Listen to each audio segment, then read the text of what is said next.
ಆತ್ಮೀಯರೇ, ಎಲ್ಲರಿಗೂ ನಮಸ್ಕಾರ. ನಾನು ನಿಮ್ಮ B Chandrashekar. Puneeth career academy Ballari YouTube ಚಾನಲ್ಗೆ ನಿಮ್ಮೆಲ್ಲರಿಗೆ ಸ್ವಾಗತ ಕೋರುತ್ತಾ, ನಾನು ಈ ದಿನ ಕರೆಂಟ್ ಅಫೇರ್ಸ್ಗೆ ಸಂಬಂಧಪಟ್ಟಂತೆ ಒಂದು 3-4 ಟಾಪಿಕ್ಸ್ನ ನಿಮ್ಮೊಂದಿಗೆ ಚರ್ಚೆ ಮಾಡ್ತೀನಿ.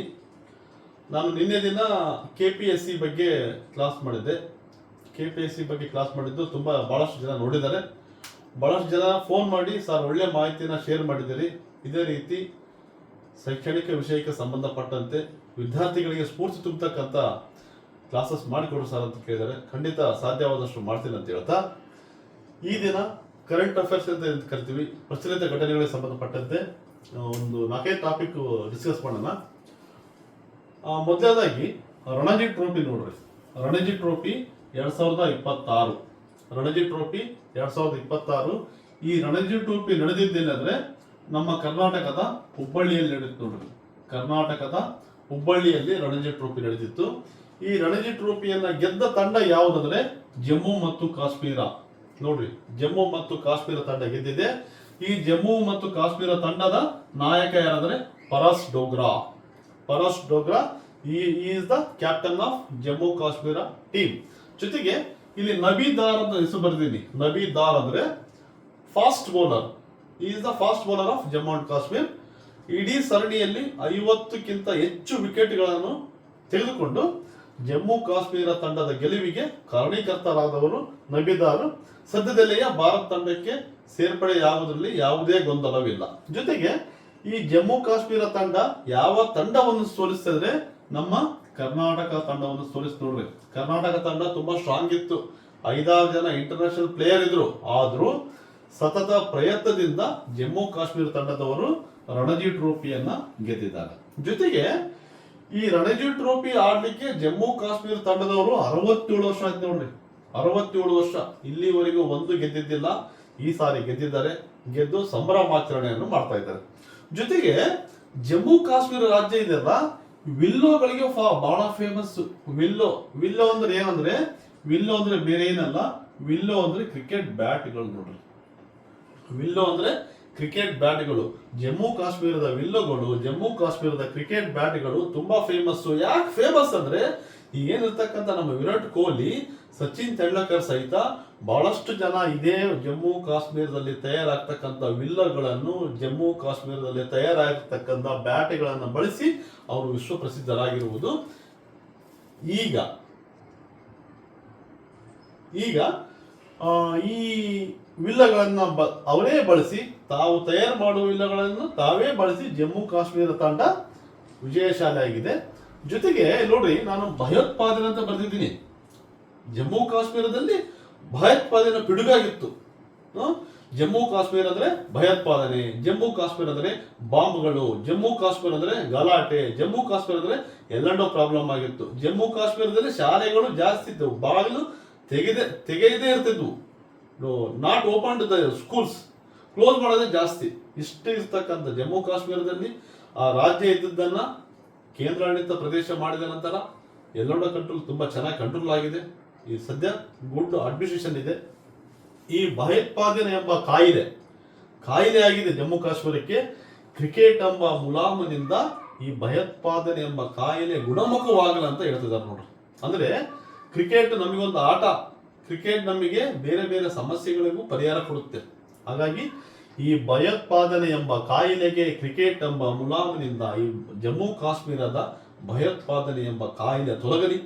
ಜಮ್ಮು ಕಾಶ್ಮೀರ ಕೂಡ ನಮ್ಮ ಕರ್ನಾಟಕ, ಗುಜರಾತ್, ಕೇರಳ, ತಮಿಳುನಾಡು, ಆಂಧ್ರ ಪ್ರದೇಶದಂತೆ ಅಭಿವೃದ್ಧಿ ಆಗಲಿ. ಆ ರಾಜ್ಯ ಕೂಡ ನಮ್ಮ ರಾಜ್ಯಗಳಂತೆ ಚೆನ್ನಾಗಾಗಲ್ಲ ಅಂತ ನಾವೆಲ್ಲ ಹಾರೈಸುತ್ತಾ, ನಾವೆಲ್ಲರೂ ಜಮ್ಮು ಕಾಶ್ಮೀರ ತಂಡಕ್ಕೆ ಶುಭಾಶಯ ಕೋರೋಣ. ಮುಂದೆ ಇನ್ನು ಆ ತಂಡದಿಂದ, ಆ ರಾಜ್ಯದಿಂದ ಹೆಚ್ಚು ನಮ್ಮ ರಾಷ್ಟ್ರೀಯ ತಂಡಕ್ಕೆ ಆಯ್ಕೆ ಆಗಲಿ ಅಂತ ಹೇಳ್ತಾ, ಇದು ರಣಜಿ ಟ್ರೋಫಿ 2026 ಗೆದ್ದ ತಂಡ ಜಮ್ಮು ಕಾಶ್ಮೀರ, ಸೋತ ತಂಡ ನಮ್ಮ ಕರ್ನಾಟಕ. ನೆಕ್ಸ್ಟ್ ಇಲ್ಲಿ EU ಅಂತ ಬರೆದಿದೆ ನೋಡ್ರಿ. EU ಏನಿದು? EU ಅಂದ್ರೆ ಯುರೋಪಿಯನ್ ಯೂನಿಯನ್. ಇದು ಒಂದು ಒಕ್ಕೂಟ. ಹಾಗಾದರೆ ಯುರೋಪಿಯನ್ ಯೂನಿಯನ್ ನ ವಲಯಕ್ಕೆ ಸೇರಿದೆ. ವಲಯ ಯಾವುದು? 21ನೇ ದೇಶ ಯುರೋಪಿಯನ್ ಯೂನಿಯನ್ನ ವಲಯಕ್ಕೆ ಸೇರಿದೆ. 21ನೇ ದೇಶ ಯಾವುದಂದ್ರೆ ಬಲ್ಗೇರಿಯಾ ನೋಡ್ರಿ. ಬಲ್ಗೇರಿಯಾ ಯುರೋಪಿಯನ್ ಯೂನಿಯನ್ನ ವಲಯಕ್ಕೆ ಸೇರಿದೆ.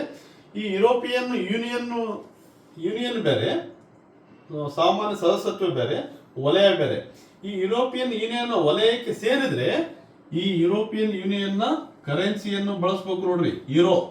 ಯುರೋ ಕರೆನ್ಸಿಯನ್ನ ನಾವು ಬಳಸ್ತೀವಿ ಅಂತ ಒಪ್ಪಿಕೊಂಡು, ಯುರೋ ಕರೆನ್ಸಿಯನ್ನು ನಾವು ಬಳಸ್ತೀವಿ ಅಂತ ಒಪ್ಪಿಕೊಂಡು ಯುರೋಪಿಯನ್ ಯೂನಿಯನ್ನ ವಲಯಕ್ಕೆ ಸೇರಬೇಕು. ಈ ರೀತಿ ವಲಯಕ್ಕೆ ಸೇರಿದ 21ನೇ ದೇಶ ಯಾವುದು? ಬಲ್ಗೇರಿಯಾ.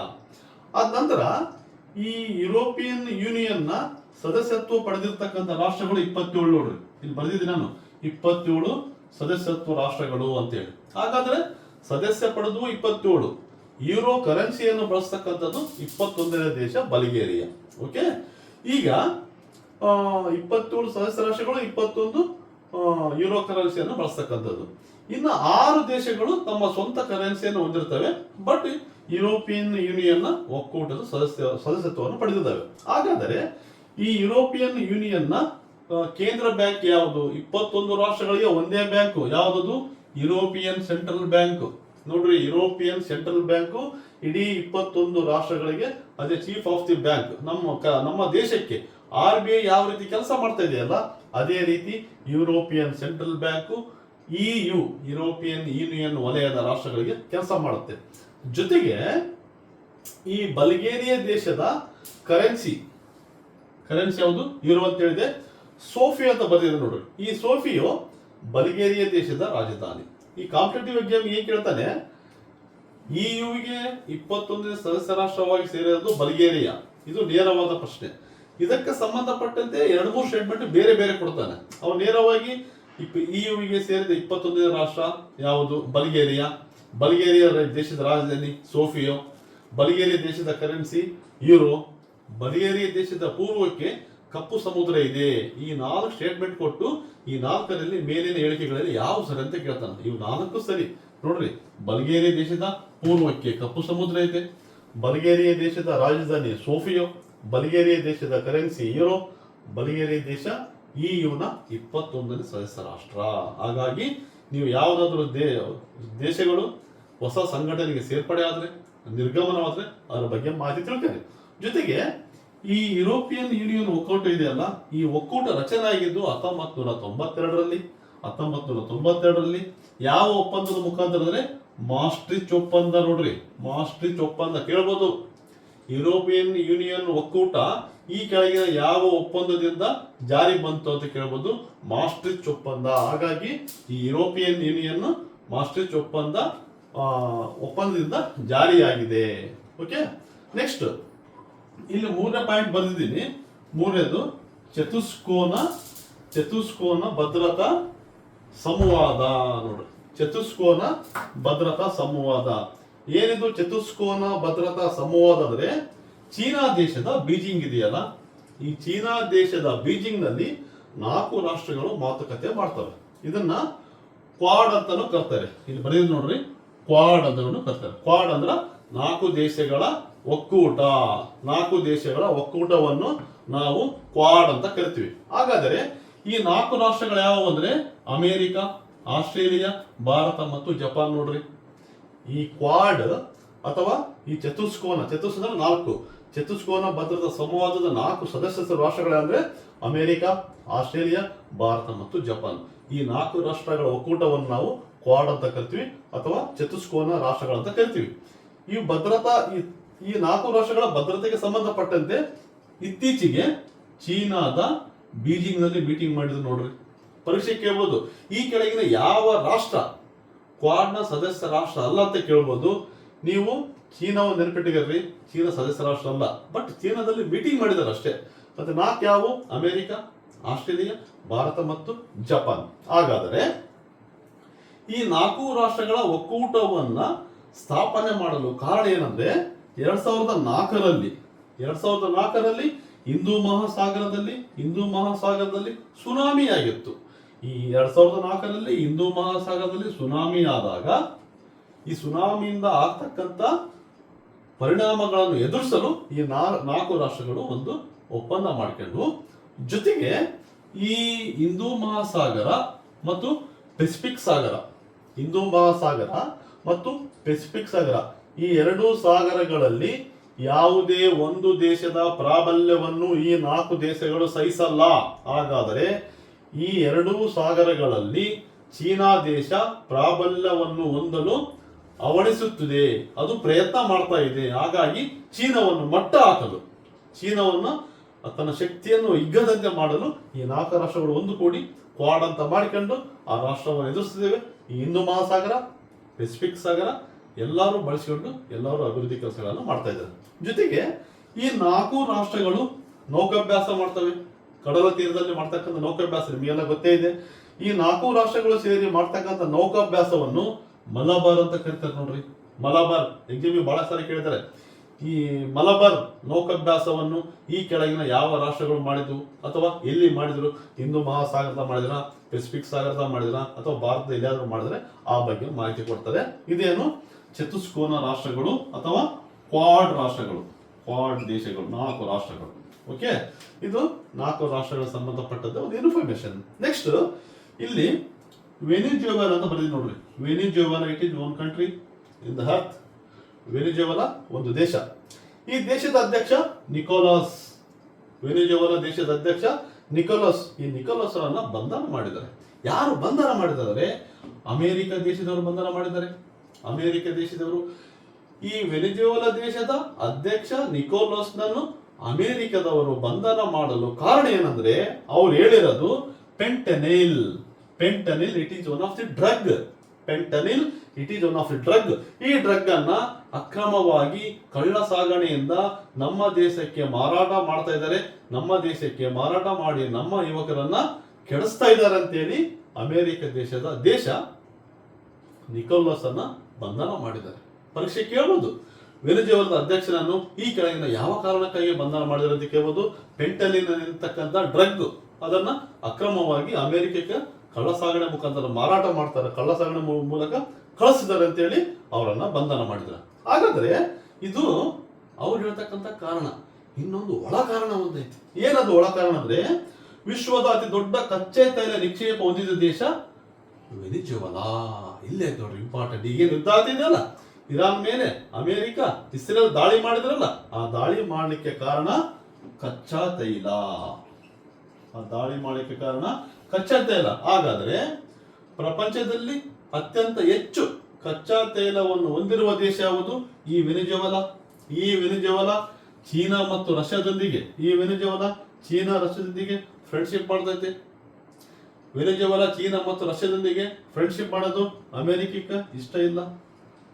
ಇದನ್ನು ಒಂದು ಕಾರಣ, ಒಂದು ನೇರ ಕಾರಣ, ಒಂದು ಪರೋಕ್ಷ ಕಾರಣ. ನೆಕ್ಸ್ಟ್ ಈ ವೆನಿಜುವೆಲಾದಲ್ಲಿ ಕನೈಮಾ, ಇಲ್ಲಿ ಬರೀ ನೋಡ್ರಿ, ಕನೈಮಾ.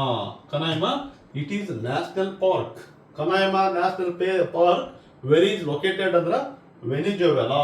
ವೆನಿಜುವೆಲಾದಲ್ಲಿ ಕನೈಮಾ ರಾಷ್ಟ್ರೀಯ ಉದ್ಯಾನವನವಿದೆ. ಜೊತೆಗೆ ಪ್ರಪಂಚದ ದೊಡ್ಡ ಜಲಪಾತ ನಿಮಗೆಲ್ಲ ಗೊತ್ತೇ ಇದೆ, ಎಂಜಲ್ ಜಲಪಾತ. ಇಲ್ಲಿ ಬರೆದಿದೆ ನೋಡ್ರಿ, ಎಂಜಲ್ ಜಲಪಾತ ವೆರ್ ಈಸ್ ಲೊಕೇಟೆಡ್. ಎಂಜಲ್ ಅಂದ್ರೆ ಅದು ಕೂಡ ವೆನಿಜುವೆಲಾ ರಾಷ್ಟ್ರದಲ್ಲಿದೆ. ಹಾಗಾಗಿ ಈ ವೆನಿಜುವೆಲಾದ ರಾಷ್ಟ್ರದ ಬಗ್ಗೆ ಅಧ್ಯಕ್ಷರನ್ನ ಬಂಧನ ಮಾಡಿದ್ದು ತುಂಬಾ ಇಂಪಾರ್ಟೆಂಟ್ ಟಾಪಿಕ್. ನಿಮ್ಮ ಮುಂಬರುವ ಯಾವ್ದಾದ್ರು ಪರೀಕ್ಷೆಗೆ ಪ್ರಶ್ನೆಯನ್ನು ಕೇಳಬಹುದು. ಈ ಕೊನೆಯದಾಗಿ ಹನಿಮಾದು ಅಂತ ಬರೆದಿ ನೋಡ್ರಿ. ಹನಿಮಾದು, ಹನಿಮಾದು ಅಂತಾರಾಷ್ಟ್ರೀಯ ವಿಮಾನ ನಿಲ್ದಾಣ ಎಲ್ಲಿದೆ? ಮಾಲ್ಡೀವ್ಸ್ ನಲ್ಲಿದೆ. ಹನಿಮಾದು ಅಂತಾರಾಷ್ಟ್ರೀಯ ವಿಮಾನ ನಿಲ್ದಾಣ ಎಲ್ಲಿದೆ ಅಂದ್ರೆ ಮಾಲ್ಡೀವ್ಸ್ ನಲ್ಲಿದೆ. ಹಾಗಾದರೆ ಏನ್ ಸರ್, ಯಾತಕ್ಕಾಗಿ ಹನಿಮಾದು ಇಂಟರ್ನ್ಯಾಷನಲ್ ಏರ್ಪೋರ್ಟ್ ಬಗ್ಗೆ ಹೇಳ್ತಾ ಇದ್ದೀರ ಅಂದ್ರ, ಈ ಹನಿಮಾದು ಅಂತಾರಾಷ್ಟ್ರೀಯ ವಿಮಾನ ನಿಲ್ದಾಣವನ್ನು ಮಾಲ್ಡೀವ್ಸ್ ದೇಶ ಭಾರತ ದೇಶದ ಸಹಾಯದೊಂದಿಗೆ ಡೆವಲಪ್ಮೆಂಟ್ ಮಾಡ್ತಾ ಇದೆ. ಭಾರತ ದೇಶದ ಸಹಾಯದೊಂದಿಗೆ. ಹಾಗಾದರೆ ಭಾರತ ದೇಶ ಅವ್ರಿಗೆ ಏನ್ ಕೊಟ್ಟಿದ್ದಾರೆ?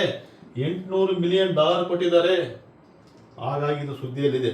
ಕೇಳಬಹುದು, ಮಾಲ್ಡೀವ್ಸ್ನ ಹನಿಮಾದು ಅಂತಾರಾಷ್ಟ್ರೀಯ ವಿಮಾನ ನಿಲ್ದಾಣವನ್ನು ಈ ಕೆಳಗಿನ ಯಾವ ರಾಷ್ಟ್ರದ ಸಹಾಯದೊಂದಿಗೆ ಅಭಿವೃದ್ಧಿಪಡಿಸಿದ್ದಾರೆ ಅಂದ್ರೆ ಭಾರತ ದೇಶದ ನೆರವಿನೊಂದಿಗೆ ಅಭಿವೃದ್ಧಿಪಡಿಸಿದ್ದಾರೆ ಅಂತ ನೆನಪಿಟ್ಟಿದ್ದಾರೆ. ಜೊತೆಗೆ ಈ ಇಂಟರ್ನ್ಯಾಷನಲ್ ಏರ್ಪೋರ್ಟ್ ತುಂಬಾ ಇಂಪಾರ್ಟೆಂಟ್ ನೋಡ್ರಿ.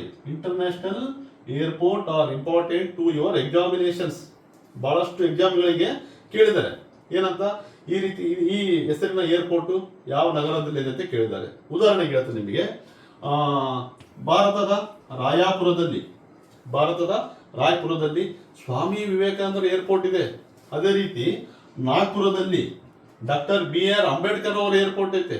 ರಾಯಪುರದಲ್ಲಿ ಸ್ವಾಮಿ ವಿವೇಕಾನಂದರದು, ನಾಗ್ಪುರದಲ್ಲಿ ಅಂಬೇಡ್ಕರ್ದು. ನಂತರ ಭಾರತದ ಅತಿ ದೊಡ್ಡ ಏರ್ಪೋರ್ಟ್ ಯಾವುದಂದ್ರೆ ಇಂದಿರಾ ಗಾಂಧಿ ಏರ್ಪೋರ್ಟ್ ಇರೋದು ಎಲ್ಲಿ? ದೆಹಲಿಯಲ್ಲಿ. ಇಂದಿರಾ ಗಾಂಧಿ ಏರ್ಪೋರ್ಟ್ ಎಲ್ಲಿರೋದು? ಇಂದಿರಾ ಗಾಂಧಿ ಏರ್ಪೋರ್ಟ್ ದೆಹಲಿಯಲ್ಲಿ. ಇಂದಿರಾ ಗಾಂಧಿ ಅವರ ಮಗ ಯಾರು? ರಾಜೀವ್ ಗಾಂಧಿ ಏರ್ಪೋರ್ಟ್ ಇರೋದಲ್ಲಿ ಹೈದರಾಬಾದ್ನಲ್ಲಿ.